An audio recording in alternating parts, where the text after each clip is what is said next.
প্রায় 200 বিঘা জমির উপর গড়ে ওঠা নওগাঁর পাহাড়পুর বৌদ্ধবিহার 8ম শতকে পাল আমলের সমৃদ্ধ নগরের ইতিহাস তুলে ধরে হাজার বছরের পুরনো সভ্যতার নিদর্শন।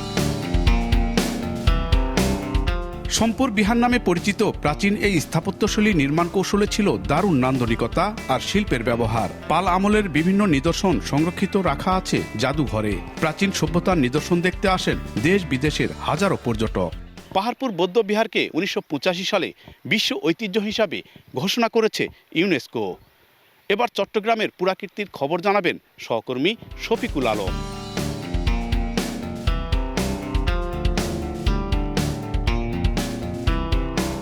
পাহাড়ের চূড়ায় নির্মিত চট্টগ্রামের প্রাচীন ও ঐতিহাসিক মসজিদ আন্দুকিল্লা শাহী জামে মসজিদ প্রায় 400 বছর আগে মুঘল স্থাপত্য শৈলীতে নির্মিত এই ইসলামিক স্থাপনা চট্টগ্রামকে পরিচয় করিয়ে দেয় সারা বিশ্বের কাছে।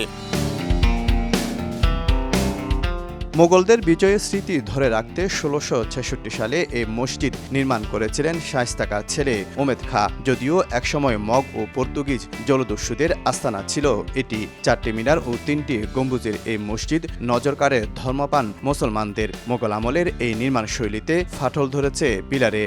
মূল স্থাপনা ঠিক রেখে এই মসজিদের সংস্কারের দাবি মুসল্লিদের।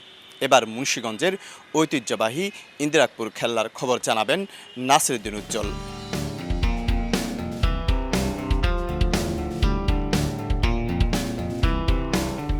কালের সাক্ষী 365 বছরের প্রাচীন নিদর্শন মুন্সিগঞ্জের ইন্দিরাকপুর কেল্লা। এই জলদুর্গ ঘিরেই মুন্সিগঞ্জ শহরে শুরু হয়েছিল জনবসতি।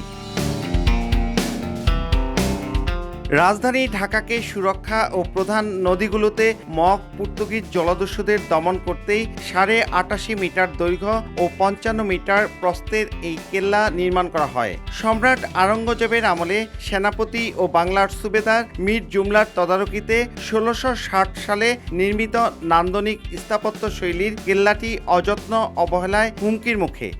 3 বছর আগে মোগল স্থাপত্যটি জাদুঘরে রূপান্তর করা হলেও ভেতরে নেই কোনো উল্লেখযোগ্য নিদর্শন।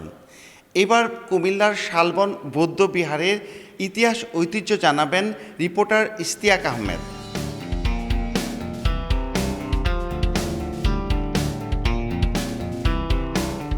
কুমিল্লার শালবন বৌদ্ধবিহার প্রাচীন সভ্যতার নিদর্শনগুলোর মধ্যে অন্যতম।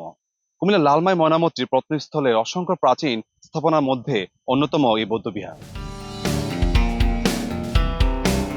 ধারণা করা হয় যে খ্রিস্টীয় 7ম শতাব্দীর শেষ থেকে 8ম শতাব্দীর প্রথম ভাগে দেববংশের 4র্থ রাজা শ্রী ভবদেব এই বিহারটি নির্মাণ করেন। মোট 115টি কক্ষের এই বিহারে বাস করতেন বৌদ্ধ ভিক্ষুরা, করতেন বিদ্যাশিক্ষা ও ধর্মচর্চা। একসময় চারপাশে শালগজারির ঘনবন থাকায় বিহারটির নামকরণ করা হয়েছিল শালবন বিহার। এবার বাগেরহাটের 60 গম্বুজের মসজিদের ইতিহাস জানাবেন আব্দুল আল মামুন রুবেল।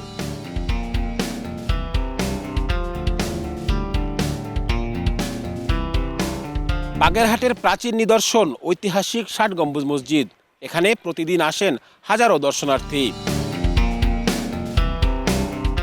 প্রখ্যাত সুফি সাধক হযরত খান উল আজম উলুগ খান ই জাহানের প্রতিষ্ঠিত খলিফাতাবাদ রাজ্যের রাজধানী ছিল বাগেরহাট। 16 শতাব্দীতে নির্মিত ইসলামী স্থাপত্য রীতির এই মসজিদ স্থান পেয়েছে ইউনেস্কোর বিশ্ব ঐতিহ্যের তালিকায়। প্রাচীন এ মসজিদ ঘিরে দেশি বিদেশি পর্যটকদের অবকাশ যাপনের সুযোগ সুবিধা বাড়ানোর দাবি আগতদের। এবার রাজশাহীর পুঠিয়া রাজবাড়ির ঐতিহ্য তুলে ধরবেন সাইফুর রহমান রকি।